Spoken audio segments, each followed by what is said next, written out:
Assalamu alaikum. Good afternoon, friends, respected professors. So you will excuse me if I have to run off at some point because babies don't know the term flexibility, but I hope it will be fine. At least we have an hour. But if something happens, please forgive my absence. So just like last year, I've been, as an immigrant child, always interested in the issue of migration, especially the intersection of theology and immigration. So I approached the Risale-i Nur and Sayyid Nursi with the lens of migration, or with the experience of being an immigrant child. So, and I was always wondering how Sayyid Nursi and the Risale-i Nur can inform the current realities of contemporary migration. I mean, people always migrated since the beginning of humanity, but many expert scholars, migration scholars, call this time especially the age of migration because we have such extensive mobility and human movement going on around the world. And as many of you know, the island of Lampedusa at the coast of Italy has become the symbol of a human tragedy, of a humanitarian crisis around the world. Migration issues are a global issue, and they have to be tackled collectively. And that's why a Muslim response is also needed, because you see, especially as Professor Azavarla has said, that you have this increasing flow of immigrants from North Africa who are just in the hope for a better future and better life are leaving their countries who are in great turmoil and conflict. So how would Nursi respond to this crisis, to this human tragedy? And Nursi himself was a person who experienced a kind of inner, as a forced immigrant, as an inner and physical exile. So although he was in the country, he pretty much often felt, as he says, as a gharib, as a stranger, as someone who lives in a constant state of gurbet. But he was able to transform this notion of ghurba,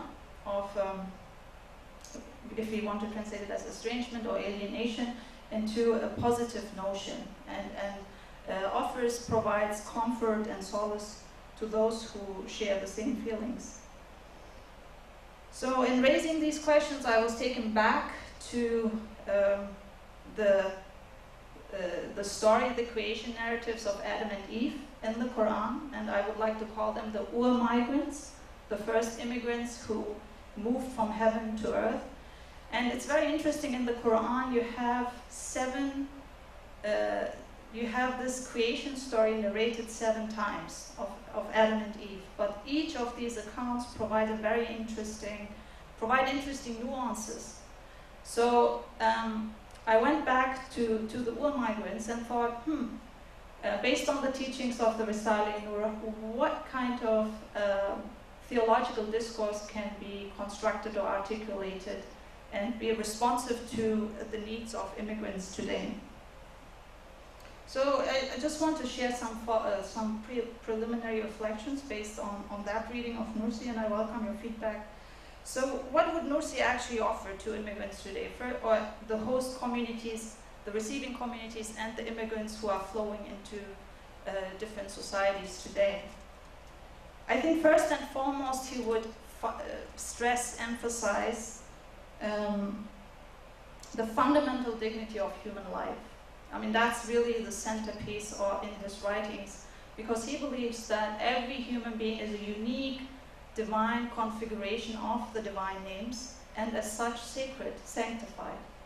So there's no way that a human being can be sacrificed for the artificial or for the wrong priority of borders, territories, artificial lines, or boundaries, because for him that would be something which are socially constructed labels, and we know that these are concepts which have been existent since the modern period. So he upholds the sanctity of human life. He does not sacrifice one individual. And for him, it's the foundational concept of God-given dignity and the sacred nature of humankind, which he constantly affirms. And we see that in the creation of the first human being, Adam, the prophet Adam, peace be upon him. We see, and by extension to all humankind who has been created as vicegerents on earth. And it's interesting that in the creation accounts you don't have a specific territory specified, right? I mean, God speaks in the Quran, or the Quran speaks of Adam being a vicegerent on earth. So it denotes the whole earthly realm as a place of stewardship, right? So that's very interesting. There's no limitation here. So human nature is vast, and it's so comprehensive that it cannot be limited to any spatial, territorial, or, if you will, national identity. Because if the first human being has been created in heaven, that already points to an identity which is connected to the heavens. And then you have Adam and humankind sent to earth, so that's already a very extensive, wide identity, right? And something which can be termed a cosmic identity. So it can never be grasped by territories or national borders alone. Now that doesn't mean that Nursi does not assign or would go away, do away with borders or nation states or whatever, but at the same time it is a secondary importance. It's not an absolute priority for him. The great honor and value bestowed on human beings is expressed by the fact that humans carry the divine breath within them, the divine ruh. And we know that the ruh cannot be, again, limited to a certain location, a certain territory, because the ruh is so expansive, and it's not something physical, it's not something material which can be, again, assigned to a special location. So such value is intrinsic to the human being and cannot be questioned, not even by the angels, who inquire as for why God intends to create another species if they already glorify him in high praise and adoration. As Nursi explains in his Isharatul Yarjaz, God prefers the human being over the angels, and despite the obvious human capacity to be destructive and shed blood and corruption on earth. So you have this idea of, and that's often happening in the contemporary migration debate, are immigrants a burden or benefit to society? So what we call a utilitarian approach. So it's a very selfish approach to see, are immigrants actually burdening us? Are they benefiting us? Right? And here you have it clear in the creation accounts. Although the angels know about the destructive habit or the capacity of human beings, and God does not refute that argument. He knows that there is a destructive capacity, but nevertheless, the benefit outweighs the burden. So God dismisses the angels' objection by telling them that they do not know everything about this creature. God, who is very aware of this burden, still overrules it by believing in the goodness of humanity and its constructive potential and overall benefit. The latter, as Nursi and many other commentators point out, far outweighs the former. God's answer is one of hope and trust in humanity. And I think that's where many societies are lacking, that the lack here is in trust and hope in immigrants, that they can be constructive citizens, that they can be of benefit to society, because God has endowed them with that vast human potential. And he says in the Isharatul Ijaz that the misbehavior of some of humankind cannot take away its overall positive accomplishments, since it is always harder to perform the good instead of the evil. Now you have with the Renaissance a very, which you also can detect in the Quran commentaries, a bigger trust into humanity. Before, early commentators were very hesitant to assign human beings too much value or too much capacity in a way, but as science progressed and technology improved and human accomplishments and progress was basically evident, Quran commentators also, especially in the modern period, had a greater confidence in human beings. And we see very much that this is in line still with the Quranic verses in that regard, because you have in all 7 accounts, basically the idea that Adam, and by extension all humankind, have a constructive potential to do good. So these points need to be stressed, since immigrants can be often perceived as a burden to society or harmful. Another second element which is of interest for Nursi is to transcend humanly constructed boundaries, borders, and labels. Whether they be of social, legal, or political nature, such categories often distract from the real identity of the human person. They become distractive and reductionist as they do not fully capture the intrinsic vast capacity of human beings. In reading Nursi, we discover that true human identity cannot be limited to spatial, terrestrial, or territorial spheres. Humanity was created in primordial time in an extraterrestrial realm, and as such, humankind cannot be defined by ethnicity, nationality, race, or national borders and passports only. Now, that doesn't mean that the Quran does not acknowledge diversity, racial, ethnic, yes, that is stressed and emphasized, but it's not the priority identity factor, because Nursi, following Quranic teachings, basically emphasizes the identity of faith, that this is a vaster identity factor.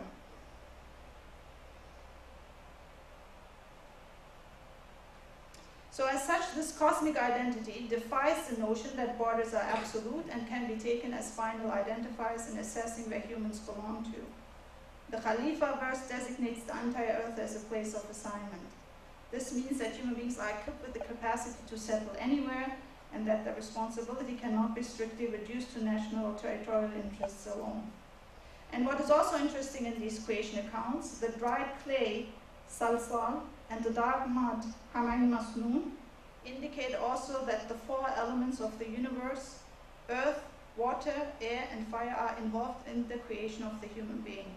So in the 7 accounts, creation accounts of Adam and Eve, you have always a very interesting description of the clay out of which human beings are created from. And how do you get clay? How do you get mud? Well, the mud you get by mixing earth and water, and you have clay when you, or basically, the pottery clay, when you dry it in the air and mix fire to it. So it's very interesting that these universal elements also basically point to that cosmic vast identity of human beings. And Nursi very much follows earlier commentators in emphasizing that the human being is a microcosm. It's vast and therefore very much emphasizes this point. Another point I think is very important, you encounter in the Risale Nur always the term insan, translated as human being, and also bashar. So in English we translate them as human being, but the Quran uses these 2 words in distinct forms. Al-insan, when you look at the Arabic root, refers to the social aspect of human beings, the social aspect, unsiya, so basically the relational character of human beings, right? So that they are connected to one another. At the same time, bashar refers to the physical aspect of the human being, and this has important ramifications. So when it comes to the Quranic employment of the term al-insan, we created al-insan, that refers to the social dimension of the human being. Humans are sociable beings seeking a connection and cannot by their very nature be on their own.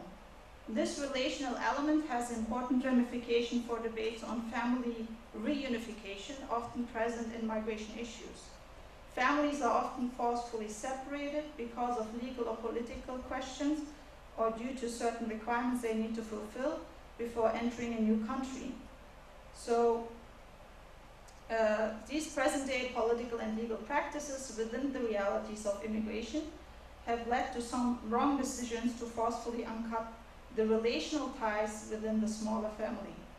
They have not only caused emotional and psychological pain among migrant families, but also led to a larger instability among societies, as immigrants cannot be productive and constructive citizens in their new environment without the needed mental support the family unit provides.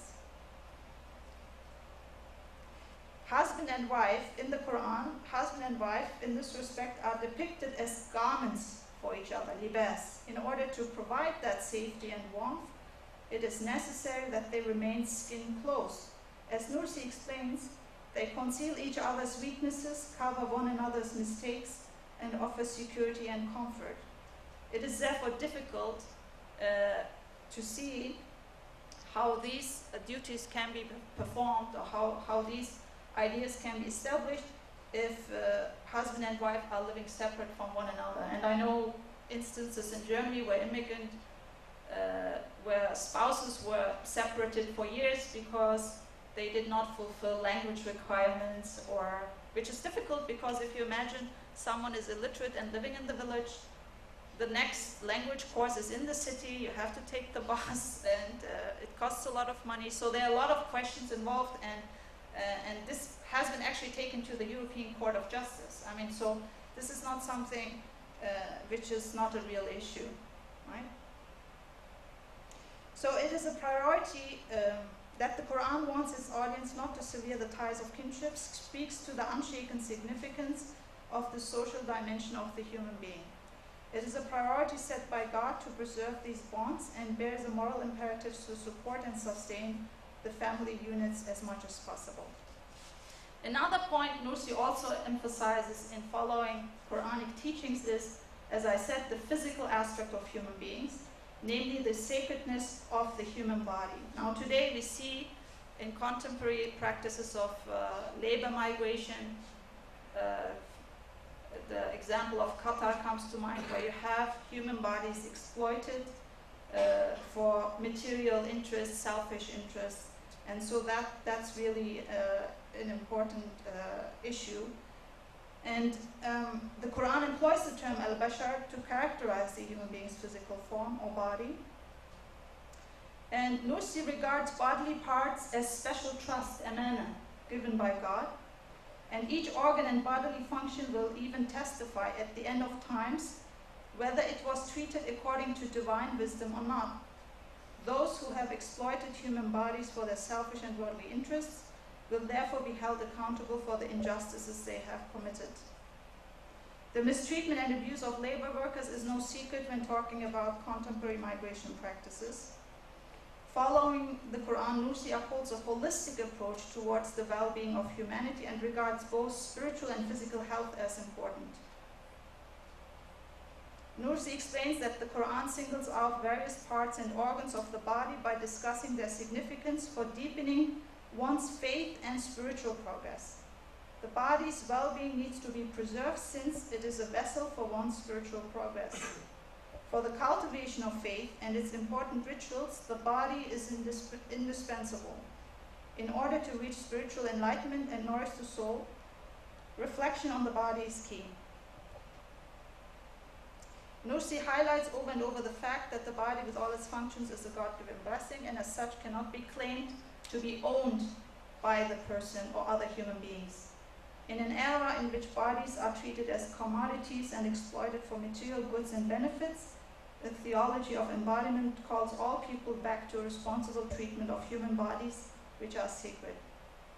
If the human body is exploited to such a degree that it cannot perform its basic functions of worship for which it was essentially created in a physically stable way, then proper measures need to be taken.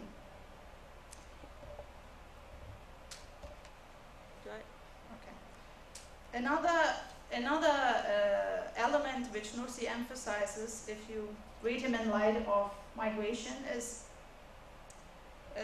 the migrant character of human beings, or what other theologians have called the Pilgrim Principle. what does it mean, the Pilgrim Principle? Well, for Nursi, he says that this aspect, the migrant character, is inherent to human identity. As such, all human beings are immigrants in a larger sense. So if you look at the clay, again back to the creation accounts, in which Adam was created out of clay. So the clay is taken from earth. So you see mobility towards heaven, and then Adam is created and back there's a downward mobility towards the earth. So already you see that this notion of upward and downward mobility shows that migration is intrinsic to human beings. It is the very material they are made out of.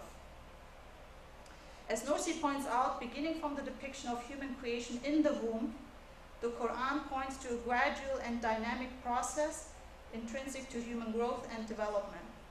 The creation of the human and the universe happen in stages, so you have a migratory element again. This is also reflected in the creation of humanity. As such, human beings are not static creatures. They are constantly in motion, in activity and mobile. They are evolving, subject to change, and can either progress or regress, depending on the use of their dual capacities. And it's interesting that you have that also reflected in through the concept of the Quran. So there is this element which I termed the migratory event of the Quran. So the Quran was revealed in stages. So you have the Quran moving as an immigrant from heaven to earth. And how is the Quran basically received by the community or by the society? It constantly faces rejection, ridicule, exclusion. And as someone, and just when we think about the description of Prophet Muhammad being the embodiment of the Quran or being a living Quran, you have him basically as someone who bears the message, but also facing ridicule and rejection and discrimination. That doesn't mean that someone should basically accept this as a fact, but it means that those who are connected to the migratory nature of the Quran will somehow face basically the same, or experience the same issues the Quran is encountering. So the Quran provides, therefore, comfort and solace to those who feel discriminated and maltreated by their host communities. At the same time, the Quran models a positive behavior to its bearers.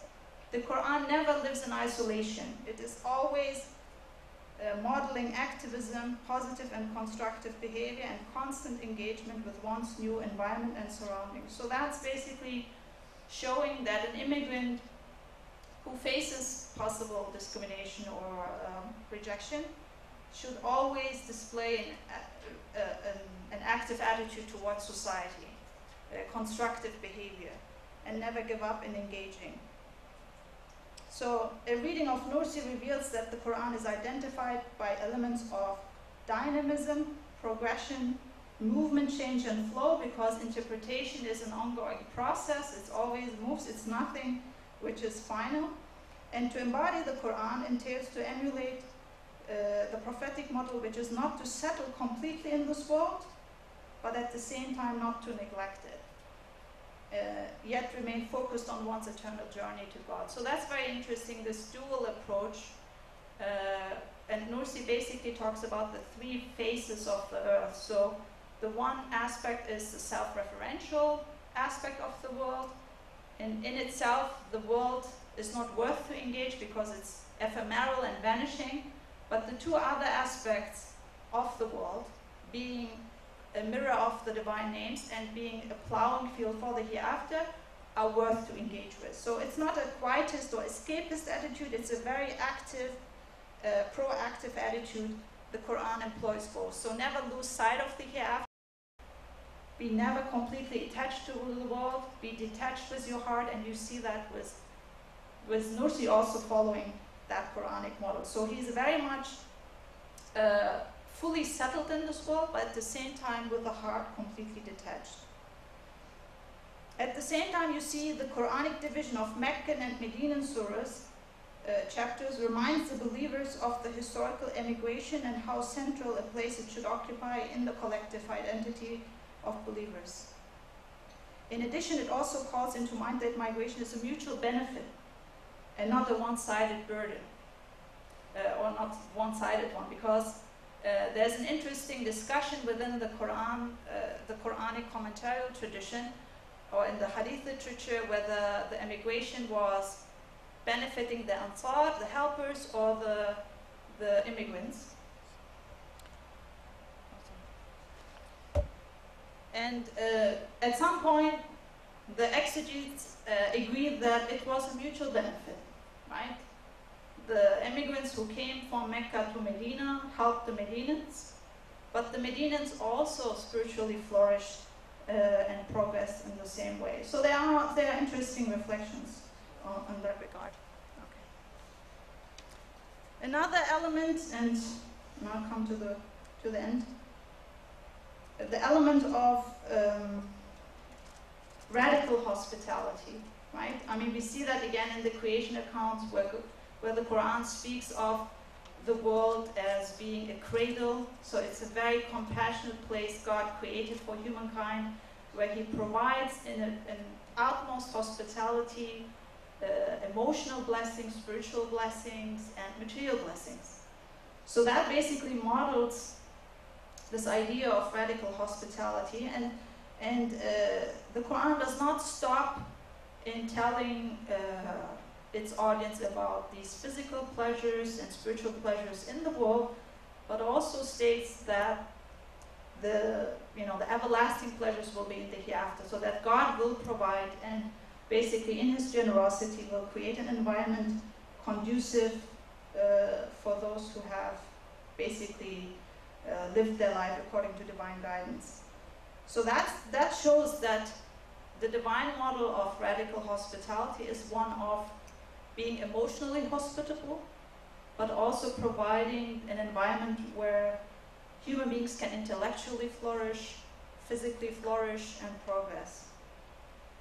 And radical hospitality implies a state of humility, which sees others more deserving of God's blessings and therefore shares them constantly. Now, oftentimes you have societies claim, or the receiving communities claim, that they own the resources, right? This claim of ownership, that they basically can decide how to use them, whether economic resources, natural resources. But the Quran radically denies that there's any claim of ownership. That in fact, in sharing these resources, God will increase the blessings and bounties of the individual and societies. And then also, of course, you have eschatological reflections in Nur throughout, which basically shows